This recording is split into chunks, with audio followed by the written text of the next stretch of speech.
जय हिंद दोस्तों, स्वागत है आपका आपके अपने YouTube चैनल मेरा शेयर बाजार में। दोस्तों, आज हम बात करने जा रहे हैं यहाँ पर IPO के बाजार के बारे में।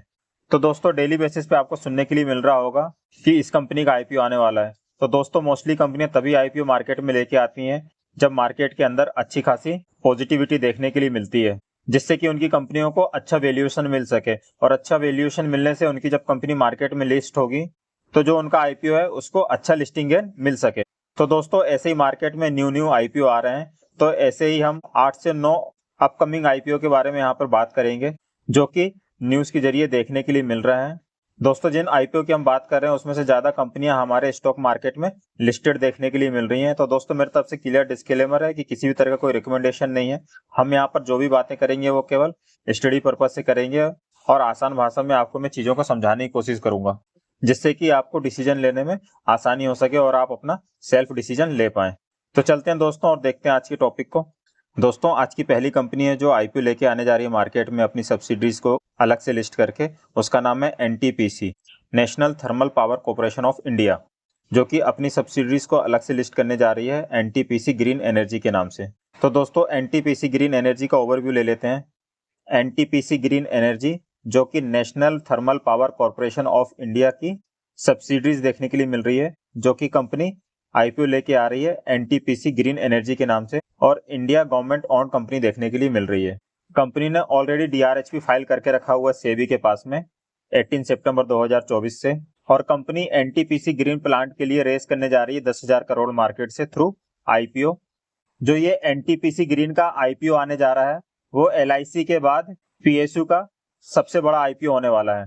According to DRHP papers, NTPC green issue new fresh share with OFS। इसका मतलब कि कंपनी बाया OFS भी जो शेयर होल्डर रहेंगे एग्जिट लेंगे कंपनी से, और कुछ पोर्शन फ्रेश इशू का भी होने वाला है। और इस फंड का कंपनी करेगी क्या? तो कंपनी के पास में जो आउटस्टैंडिंग जो लोन है कंपनी उसको पे करेगी। साथ ही साथ company future solar, green hydrogen, green ammonia projects में भी इन्वेस्टमेंट करेगी। NTPC green energy fully on subsidiaries है किसकी? NTPC की, जिसकी कैपेसिटी देखने के लिए मिल रही है 3.4 गीगावाट एंड 26 गीगावाट, जिसमें से कंपनी 7 गीगावाट का ही इम्प्लीमेंटेड करती है। और NTPC एम कर रही है कि 2030 तक 60 गीगावाट जनरेट करेगी किससे? रिन्यूएबल एनर्जी से। और फिलहाल कंपनी की अभी जो कैपेसिटी है सोलर प्रोजेक्ट से 3071 मेगावाट देखने के लिए मिल रही है। और वहीं आप विंड प्रोजेक्ट से देखेंगे कंपनी की कैपेसिटी तो 100 मेगावाट देखने के लिए मिल रही है। तो कंपनी अपने बिजनेस को एक्सपेंड करते हुए देखने के लिए मिल रही है। ये अच्छी बात है रिन्यूएबल एनर्जी में, क्योंकि आने वाला समय भी रिन्यूएबल एनर्जी का है और हमारी जो प्रेजेंट गवर्नमेंट है वो भी काफी ज्यादा सपोर्ट कर रही है रिन्यूएबल एनर्जी को। दोस्तों, मेरा किसी भी तरह का कोई रिकमेंडेशन नहीं है, लेकिन यदि आपको NTPC के रिन्यूएबल एनर्जी वाले बिजनेस में इंटरेस्टेड है तो आपके पास में NTPC का कम से कम एक शेयर होना चाहिए, जिससे कि आप जब इसका IPO आएगा तो आप 2 बार अप्लाई कर सकते हैं। एक बार एग्जिटिंग शेयर होल्डर के थ्रू और एक बार इंडिविजुअल रिटेलर के थ्रू आप अप्लाई कर सकते हैं IPO में। तो इसका मतलब आप 2 बार IPO में अप्लाई करने के लिए एलिजिबल हो जाएंगे। लेकिन दोस्तों, जो भी डिसीजन होना चाहिए वो आपका पर्सनल होना चाहिए। मैं यहाँ पर आपको सिखाने की कोशिश कर रहा हूँ बस। दोस्तों, NTPC की बात करें तो इसका बिजनेस भी वेल डाइवर्सिफाई देखने के लिए मिल रहा है। कंपनी थर्मल पावर जनरेशन में काम करती है और डिस्ट्रीब्यूशन का भी काम करती है साथ ही साथ। और कंपनी का पास्ट परफॉर्मेंस देखेंगे कि कंपनी ने पास्ट में कैसा परफॉर्म किया हुआ है, तो एक साल में देखेंगे आप तो ऑलमोस्ट 84% के रिटर्न देखने के लिए मिल रहे हैं। 5 ईयर में देखेंगे तो ऑलमोस्ट 300% के रिटर्न देखने के लिए मिल रहे हैं। लेकिन वहीं आप मैक्सिमम देखेंगे तो कंपनी में 600% के रिटर्न देखने के लिए मिल रहे हैं। और कंपनी बहुत लंबे समय से आप कह सकते हैं कि एक ही रेंज में कंसोलिडेटेड करते हुए देखने के लिए मिल रही है। कंपनी के चार्ट पैटर्न में यहाँ पर टर्न अराउंड इसलिए देखने के लिए मिल रहा है क्योंकि कंपनी रिन्यूएबल एनर्जी वाले बिजनेस में अपना इंटरेस्ट दिखा रही है इसलिए, और हमारी प्रेजेंट गवर्नमेंट भी इनको सपोर्ट कर रही है इसलिए। नहीं तो ये काफी समय से एक ही रेंज में चल रहे थे और कोई भी रिटर्न बना के नहीं दिया था इन्होंने लंबे समय से अपने शेयर होल्डर्स का। और NTPC का आप मार्केट कैप देखेंगे तो 4.25 लाख करोड़ का कंपनी का मार्केट कैप देखने के लिए मिल रहा है। तो एक blue chip large cap company देखने के लिए मिल रही है। इनके बिजनेस में टर्न अराउंड इसलिए देखने के लिए मिल रहा है क्योंकि ये फ्यूचर ओरिएंटेड बिजनेस में अपने बिजनेस को रिमस्ट कर रही है इसलिए।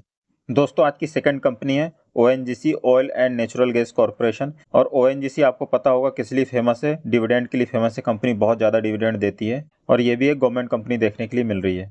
तो ONGC भी अपनी सब्सिडीज को बाया IPO ONGC ग्रीन एनर्जी के नाम से मार्केट में लिस्ट करने जा रही है। और इसकी भी हम डिटेल देख लेते हैं शॉर्ट में।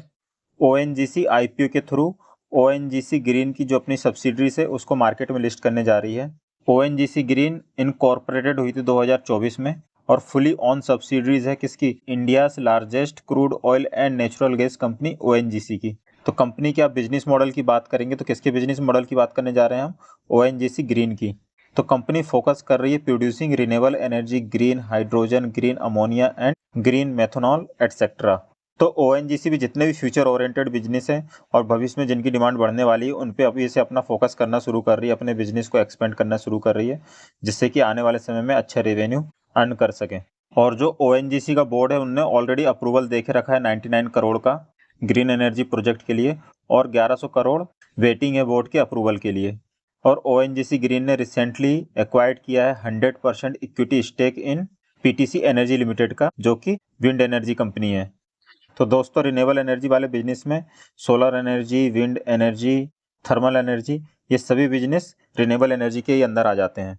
तो ONGC की जो रिसेंटली कॉन्फ्रेंस हुई थी उसमें उनके मैनेजमेंट ने एम किया है कि वो जनरेट करेंगे 10 गीगावाट ग्रीन एनर्जी 2030 तक, जिसमें से 70% सोलर एनर्जी होगी और 30 से 40% विंड और हाइड्रोजन एनर्जी होगी आउट ऑफ 10 गीगावाट में से, जो कि उनके मैनेजमेंट ने ऑलरेडी प्लान करके रखा हुआ है। तो दोस्तों आपको भी ONGC के ONGC ग्रीन एनर्जी वाले बिजनेस में इंटरेस्ट है और आप भी इसके साथ यदि जाना चाहते हैं तो आपके पास कम से कम एक स्टॉक जरूर होना चाहिए, तभी आप इसके लिए 2 बार अप्लाई कर सकते हैं, एक बार एग्जिटिंग शेयर होल्डर से और एक बार रिटेल कैटेगरी से। दोस्तों मेरी तरफ से किसी तरह का रिकमेंडेशन नहीं है, आपने बाय करना है नहीं करना है, मैं सिर्फ आपको जो मार्केट में न्यूज़ चल रही है उसके हिसाब से आपको बताने की कोशिश कर रहा हूँ बस। दोस्तों ONGC की यदि हम बात करें तो ONGC एक लार्जेस्ट क्रूड ऑयल और नेचुरल गैस कंपनी है जो कि 71% हमारे डोमेस्टिक मार्केट में सप्लाई करती है। और यदि आप इसका पास्ट परफॉर्मेंस देखेंगे कि कंपनी ने पास्ट में कैसा परफॉर्म किया है तो आप एक साल में देख सकते हैं ऑलमोस्ट 60% के रिटर्न देखने के लिए मिल रहे हैं। 5 ईयर में देखेंगे तो 125% के रिटर्न देखने के लिए मिल रहे हैं और मैक्सिमम देखेंगे आप तो 1214% के रिटर्न देखने के लिए मिल रहे हैं। और कंपनी मार्केट में 99 से लिस्ट होते देखने के लिए मिल रही है और आप देख सकते हैं कि कितना ज़्यादा वॉलेटाइल रहता है ये स्टॉक। और यहाँ पर भी आपको जंप इसलिए देखने के लिए मिल रही है क्योंकि कंपनी यहाँ पर अपने बिजनेस में टर्न अराउंड कर रही है अपने बिजनेस को और धीरे धीरे शिफ्ट हो रही है रिन्यूएबल एनर्जी में, इसलिए इनके चार्ट पैटर्न में भी थोड़ा सा सुधार देखने के लिए मिल रहा है। कंपनी का आप डिविडेंड यील्ड देखेंगे तो 4.14% देखने के लिए मिल रहा है, जो कि काफ़ी ज़्यादा होता है। और कंपनी का आप मार्केट कैप देखेंगे तो 3.25 लाख करोड़ का कंपनी का मार्केट कैप देखने के लिए मिल रहा है, तो एक large cap blue chip company देखने के लिए मिल रही है। तो दोस्तों वीडियो हो सकता है थोड़ा लंबा हो जाए क्योंकि बहुत सारे स्टॉक को कवर करना है, कोशिश करूंगा शॉर्ट में कवर करने की, तो प्लीज़ वीडियो को पूरा देखिएगा जिससे कि आपको सही इन्फॉर्मेशन मिल सके।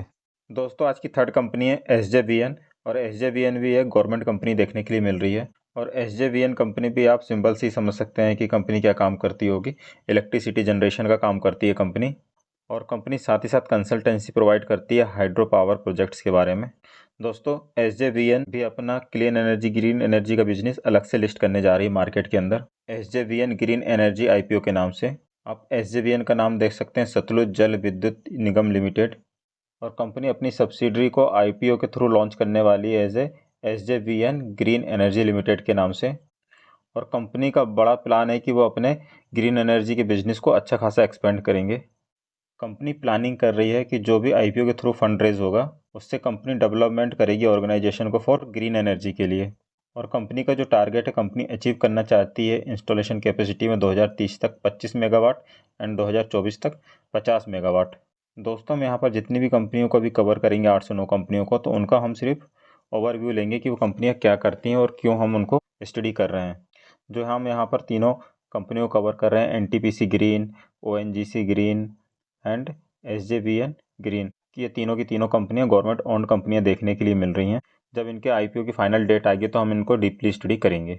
और HDFC बैंक भी अपनी 2 सब्सिडीज को मार्केट में लिस्ट करने जा रहे हैं, जिसमें से एक है HDB फाइनेंशियल सर्विस और सेकेंड है HDFC Credila the education loan specialist. तो हम 1 बाय 1 करके कवर करेंगे। तो फर्स्ट हम शुरुआत करेंगे HDB फाइनेंशियल सर्विसेज से। यहाँ कंपनी ने बताया हुआ है HDB फाइनेंशियल सर्विसेज जो कि सब्सिडरी है किसकी, HDFC बैंक की, जो कि IPO लेके आ रही है। IPO में आपको फ्रेश इशू और OFS दोनों देखने के लिए मिलेगा। जो एग्जिटिंग शेयर होल्डर्स हैं HDFC बैंक के, तो वो अपना कुछ माल बाया OFS सेल करेंगे। और जो IPO का साइज़ देखने के लिए मिल रहा है वो 2500 करोड़ का देखने के लिए मिल रहा है ऑलमोस्ट। तो जब IPO लिस्टिंग होने वाला होगा उस समय हम इसको भी डिटेल में कवर करेंगे। HDB फाइनेंशियल सर्विसेज है जो वो एक NBFC है, इट मीन्स कि नॉन बैंकिंग फाइनेंशियल कंपनी है। तो जब HDB का IPO आएगा उस समय हम इसे डिटेल में कवर कर लेंगे। और हम HDFC क्रेडिला की बात करें जो कि एक HDFC की सब्सिडीज देखने के लिए मिल रही है। HDFC Credila country largest educational loan provider company देखने के लिए मिल रही है और कंपनी अपना बहुत बड़ा IPO लेके आने वाली है 2025 में, जिसमें कंपनी फंडिंग रेज करने जा रही है ऑलमोस्ट 5000 करोड़ के आसपास। तो बहुत बड़ा IPO रहने वाला है ये भी एक। तो दोस्तों HDFC क्रेडिला ने भी DRHP फाइल करके रखा हुआ है। जब इसके भी IPO की पूरी डिटेल आ जाएगी तो हम इसे प्रॉपरली डीपली हम स्टडी कर लेंगे। दोस्तों आज की 6th कंपनी देखने के लिए मिल रही है कैनरा बैंक। तो कैनरा बैंक भी IPO लेके आ रही है और अपनी सब्सिडरीज को मार्केट के अंदर अलग से लिस्ट कर रही है, कैनरा HSBC लाइफ इंश्योरेंस के नाम से। Canara bank has accorded approval for initiating the process of diluting 14.5% stake of the bank subsidiary Canara HSBC Life Insurance Company via listing the company stock exchange NSE/BSE through IPO। तो Canara bank IPO के through अपनी subsidiary का 14.5% का share जो है वो dilute करने जा रही है। दोस्तों कैनरा बैंक का भी यदि आप पास्ट परफॉर्मेंस देखेंगे कि बैंक ने कैसा परफॉर्म किया है पास्ट में, आप एक साल में देख सकते हैं ऑलमोस्ट 49% के रिटर्न है। 5 ईयर में देखेंगे तो ऑलमोस्ट 200% के रिटर्न है। तो अच्छे रिटर्न बना के दिए हैं अपने शेयर होल्डर्स के। और मैक्सिमम देखेंगे आप तो बहुत ही ज़्यादा वॉलेटाइल देखने के लिए मिल रहा है ये स्टॉक। और कंपनी का आप मार्केट कैप देखेंगे 1 लाख करोड़ का कंपनी का मार्केट कैप देखने के लिए मिल रहा है। और कैनरा बैंक में एक बहुत बड़े इन्वेस्टर ने बहुत बड़ा इन्वेस्टमेंट किया हुआ था। यदि आपको उनका नाम पता है तो प्लीज़ कमेंट बॉक्स में ज़रूर बताइएगा। तो आज का 7th स्टॉक है टाटा मोटर्स। तो हम टाटा मोटर्स को क्यों कवर कर रहे हैं, क्योंकि टाटा मोटर्स भी अपना इलेक्ट्रिक व्हीकल का जो सेगमेंट है उसको अलग से लिस्ट करवाने जा रहा है थ्रू IPO, जिसका नाम आप यहाँ देख सकते हैं Tata passenger electric mobility limited. तो ये IPO भी जल्द से जल्द मार्केट में आने वाला है। टाटा अपना EV सेगमेंट के बिजनेस को भी जल्दी से जल्दी अलग से लिस्ट करवाने जा रहे हैं। आप देख सकते हैं यहाँ पे Tata group plan upcoming IPO for Tata passenger electric mobility limited next 12 to 18 months, जिसका वैल्यूएशन देखने के लिए मिल रहा है 102 बिलियन का। और EV मार्केट यदि ऐसी फेवरेबल रहा तो। और कंपनी ने रिसेंटली एक्वायर्ड किया है फोर्ड इंडिया का सनानंद प्लांट 725 करोड़ में, जिसमें वो इन्हेंस करेंगे अपनी इलेक्ट्रिक व्हीकल प्रोडक्शन कैपेबिलिटीज़ को। तो टाटा ग्रुप भी अपने इलेक्ट्रिक वाले सेगमेंट को और ज़्यादा एक्सपेंड करते देखने के लिए मिल रहे हैं, क्योंकि आने वाला जो समय है वो EV का ही है और काफ़ी ज़्यादा डिमांड होने वाली है आने वाले समय में। तो आप देख सकते हैं Tata Motors T4 Tata T4 trust. तो टाटा की आप मैक्सिमम कंपनी देखेंगे तो काफ़ी अच्छा रिटर्न देते हुए मिल रही है लॉन्ग टाइम में। और टाटा मोटर्स को भी आप देखेंगे कि एक साल में कंपनी ने ऑलमोस्ट 60% के रिटर्न दिए हुए हैं। 5 साल में 725% के ऑलमोस्ट रिटर्न देखने के लिए मिल रहा है। तो काफ़ी अच्छे रिटर्न दिए हैं कंपनी ने 5 साल में अपने शेयर होल्डर के बना के। और मैक्सिमम देखेंगे आप तो 3022% के रिटर्न देखने के लिए मिल रहा है। तो काफ़ी अच्छे रिटर्न बना के दिए कंपनी ने लॉन्ग टाइम में। और आप देख सकते हैं वॉलेटिलिटी कितना ज़्यादा देखने के लिए मिलती है इन शेयर में। और यहाँ आप देख सकते हैं 2018 में जो क्रैश हुआ था वो जो गवर्नमेंट की न्यू गाइडलाइंस आई थी ऑटो सेक्टर को लेके, तो उस वजह से काफ़ी ज़्यादा गिरावट देखने के लिए मिली थी यहाँ पर। और कोविड में और अच्छा तड़का लग गया इनमें। और जो गवर्नमेंट का जो फोकस है वो EV सेगमेंट में ज़्यादा था और टाटा ने इस चीज़ का इनिशियली फ़ायदा उठाया, इसलिए काफ़ी अच्छा अप्रिसिएशन देखने के लिए मिला है उनके शेयर प्राइस में। और आप कंपनी का मार्केट कैप देखेंगे तो ऑलमोस्ट 3.25 लाख करोड़ का कंपनी का मार्केट कैप देखने के लिए मिल रहा है। एक blue chip large cap company देखने के लिए मिल रही है। और दोस्तों आज की 8th कंपनी है हीरो मोटर कॉर्प लिमिटेड, जो कि अपने बिजनेस को अलग से IPO के थ्रू लिस्ट करने जा रही है हीरो फिनकॉर्प के नाम से, जो कि एक NBFC है। हीरो फिनकॉर्प जो कि एक फाइनेंशियल सर्विस आर्म कह सकते हो आप, 2 wheeler manufacturer company hero motor Corp की। और कंपनी ने DRHP फाइल किया हुआ है securities and exchange board of India SEBI के पास में। कंपनी क्या कर रही है, IPO लेके आ रही है 3638 करोड़ का। Hero Fincorp non bank financial companies है, मतलब कि एक NBFC देखने के लिए मिल रही है जो कि स्पेशलाइज है सर्विंग करने में रिटेल और MSME को, मतलब कि माइक्रो स्मॉल और मीडियम बिजनेसेस में। और कंपनी डाइवर्स रेंज में फाइनेंशियल प्रोडक्ट कराती है अपने सेक्टर्स में। हीरो फिनकॉर्प जो अपना IPO लेके आ रही है 3668 करोड़ का, उसमें से OFS रहने वाला है 1568 करोड़ का और न्यू इशू रहेगा इक्विटी शेयर 2100 करोड़ का देखने के लिए मिलेगा। हीरो फिनकॉर्प का IPO भी अच्छा बड़ा देखने के लिए मिल रहा है। हीरो मोटर कॉर्प का भी आप पास्ट परफॉर्मेंस देखेंगे कंपनी ने पास्ट में कैसा परफॉर्म किया है। एक साल में ऑलमोस्ट पैसों को डबल कर दिया है। 5 साल में देखेंगे तो 121% के रिटर्न है और मैक्सिमम देखेंगे तो 5500% के ऑलमोस्ट रिटर्न देखने के लिए मिल रहे हैं। और आप यहाँ देख सकते हैं कि धीरे धीरे चार्ट ऊपर तो गया है, लेकिन काफ़ी बार इसमें अच्छे खासे यहाँ पे करेक्शन देखने के लिए मिले। और जो यहाँ पर ऑटो सेक्टर के लिए जो 2018 में न्यू पॉलिसी आई थी, उस वजह से ऑटो सेक्टर के सभी शेयर में गिरावट देखने के लिए मिली थी, तो ये भी अच्छा खासा गिरा था और वहाँ से ऑल टाइम हाई पे ऑलमोस्ट देखने के लिए मिल रहा है अभी। और इसका भी आप मार्केट कैप देखेंगे तो ऑलमोस्ट 1.25 लाख करोड़ का कंपनी का मार्केट कैप देखने के लिए मिल रहा है। दोस्तों आज की 9th और लास्ट कंपनी है हुंडई। तो हुंडई भी अपना आईपीओ अपना मार्केट में लाते हुए देखने के लिए मिल रही है और आप कह सकते हैं कि इंडिया के अंदर इसका सेकंड रैंक आता है एज पर द गाड़ी सेलिंग करने में। फर्स्ट है मारुति एंड सेकंड है हुंडई। तो हुंडई की काफ़ी सारी गाड़ियां आपको मार्केट में देखने के लिए मिलेंगी। Hyundai IPO gets SEBI clearance check expected listing date. Company submitted draft papers June 2024 किसके लिए? आईपीओ के लिए, जो कि लॉन्च हो सकता है अक्टूबर में। Hyundai Motors India all set to launch the country biggest ever initial public offering, मतलब IPO after receiving approval from security and exchange board of India. It means SEBI से अप्रूवल मिलने के बाद में ये इंडिया का बिगेस्ट आईपीओ होने वाला है। यहाँ कंपनी ने बताया कि कंपनी ने जून में पेपर सबमिटेड किए थे डीआरएचपी और कंपनी का जो आईपीओ लॉन्च हो सकता है अक्टूबर में, ये रिपोर्ट के जरिए न्यूज़ देखने के लिए मिल रही है। जो कि आप देख सकते हैं एक ऑटो मेकर कंपनी है साउथ कोरिया की और इंडिया से ऑलमोस्ट 3 बिलियन रेस करने जा रहे हैं, जो कि एक कह सकते हैं आपकी 25,000 करोड़ का आईपीओ देखने के लिए मिल रहा है। तो इससे पहले जो फर्स्ट पोजीशन पर आईपीओ था वो एलआईसी का था, ऑलमोस्ट 21,000 करोड़ का देखने के लिए मिल रहा था और अभी हुंडई का आईपीओ नंबर 1 पे देखने के लिए मिलेगा आपको 25,000 करोड़ का। तो ये इंडिया का अभी तक का सबसे बड़ा आईपीओ होने जा रहा है। दोस्तों वीडियो को कंक्लूड करें तो दोस्तों बिजनेस वाइज बात करें तो सभी के सभी कंपनियां जितनी भी हमने स्टडी की हैं, सभी अपने अपने सेक्टर में काफ़ी अच्छा प्रेजेंस रखती हैं और तकरीबन सभी की सभी कंपनियां हमारे मार्केट में लिस्टेड देखने के लिए मिल रही हैं। तो दोस्तों आपको इन कंपनियों के सभी आईपीओ में यदि अप्लाई करना है, वो भी 2 बार, तो आप कैसे कर सकते हैं? तो आपने यहाँ पर जितनी भी कंपनी को स्टडी किया है, यदि आप इनमें आईपीओ में अप्लाई करना चाहते हैं तो आपको इनके एक एक शेयर तो कम से कम अभी से लेके रखने पड़ेंगे, क्योंकि 2 से 3 महीने के अंदर तकरीबन सभी का आईपीओ मार्केट में आना है मैक्सिमम का। सिर्फ 1-2 को छोड़कर, एक टाटा मोटर्स हो गया और एक एचडीएफसी बैंक का जो एजुकेशन लोन वाला बिजनेस है, इसमें थोड़ा सा टाइम लग सकता है। बाकी सभी कंपनियों के आईपीओ 2 से 3 महीने में ऑलमोस्ट मार्केट में आने वाले हैं। तो आप यदि आईपीओ में 2 बार अप्लाई करना चाहते हैं तो आपको कम से कम एक एक शेयर सभी का रखना पड़ेगा, तभी आप 2 बार अप्लाई कर सकते हैं। एक बार आप एग्जिटिंग शेयर होल्डर से कर सकते हैं और एक बार आप इंडिविजुअल रिटेलर की कैटेगरी में अप्लाई कर सकते हैं। तो यदि आपको 2 बार अप्लाई करना है तो आपको कम से कम एक एक शेयर सभी स्टॉक्स का लेके रखना पड़ेगा, तभी आप 2 बार अप्लाई करने के लिए एलिजिबल हो पाएंगे। दोस्तों यहाँ पे किसी भी तरह का कोई रिकमेंडेशन नहीं है, ना मैं रिकमेंडेशन दे सकता हूँ। यहाँ पे जो भी डिसीजन होना चाहिए वो फाइनल आपका ही होना चाहिए। यदि आप इनके साथ जाना ही चाहते हैं तो एनटीपीसी का आपने कम से कम एक शेयर लेना है, तभी आप एनटीपीसी ग्रीन एनर्जी के लिए अप्लीकेबल हो पाएंगे।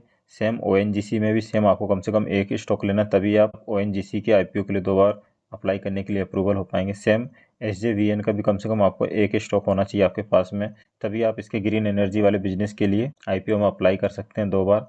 सेम एचडीएफसी बैंक का भी यदि आपके पास में एक शेयर है, तभी आप एचडीबी फाइनेंशियल सर्विस में और एचडीएफसी क्रेडिला में भी अप्लाई कर सकते हैं जब इनके आईपीओ आएंगे। तो सेम कैनरा बैंक का भी आपके पास में एक कम से कम एक शेयर होना चाहिए, तभी आप इसके जो लाइफ इंश्योरेंस वाला बिजनेस उसमें भी आप आईपीओ में अप्लाई कर सकते हैं। सेम टाटा मोटर्स का भी आपके पास में कम से कम एक शेयर होना चाहिए, तभी आप टाटा मोटर्स का जो टाटा पैसेंजर इलेक्ट्रिक मोबिलिटी का जो आईपीओ आएगा उसके लिए आप 2 बार अप्लाई करने के लिए एप्लीकेबल हो सकते हैं। सेम हीरो मोटर कॉर्प का भी आपके पास में एक शेयर होना चाहिए कम से कम, तभी आप हीरो फिनकॉर्प के एनबीएफसी वाले बिजनेस के लिए आईपीओ में 2 बार अप्लाई कर सकते हैं। लेकिन हुंडई तो हमारे मार्केट में लिस्ट नहीं है, बाहर के मार्केट में लिस्ट है, लेकिन जब इसका आईपीओ आएगा तो बहुत बड़ा आईपीओ आएगा, मेगा आईपीओ आएगा, आप ये कह सकते हैं, क्योंकि अभी तक का सबसे बड़ा आईपीओ होगा और ज़्यादा से ज़्यादा लोगों को मिलने की उम्मीद भी रख सकते हो आप। तो दोस्तों ये सब शेयर आपने लेना नहीं लेना ये आपका पर्सनल डिसीजन होना चाहिए, किसी भी तरह का कोई रिकमेंडेशन नहीं है। यदि आप जाएंगे तो आपको ही फ़ायदा होगा, नहीं जाएंगे तब भी आपको ही फ़ायदा होगा। दोस्तों एफर्ट्स इफेक्टिव लगा हो, इन्फॉर्मेटिव लगा हो, इंटरेस्टिंग लगा हो और आपको समझ में आया हो तो प्लीज़ वीडियो को लाइक करना ना भूलें, क्योंकि आपकी एक लाइक से मेरा मोटिवेशन बढ़ जाता है। साथ ही साथ वीडियो को अपने फैमिली मेम्बर और फ्रेंड सर्कल के साथ में शेयर जरूर से करें, ताकि उन तक भी इन्फॉर्मेशन पहुंच सके। और चैनल को सब्सक्राइब जरूर से कर लीजिएगा, साथ ही साथ बेल आइकन को हिट कर लीजिएगा, ताकि मैं जब भी वीडियो को अपलोड करूँ तो टाइमली नोटिफिकेशन आप तक पहुँच सके। ओके दोस्तों, मिलते हैं नेक्स्ट इंटरेस्टिंग वीडियो और टॉपिक के साथ। जब तक के लिए जय हिंद, वंदे मातरम।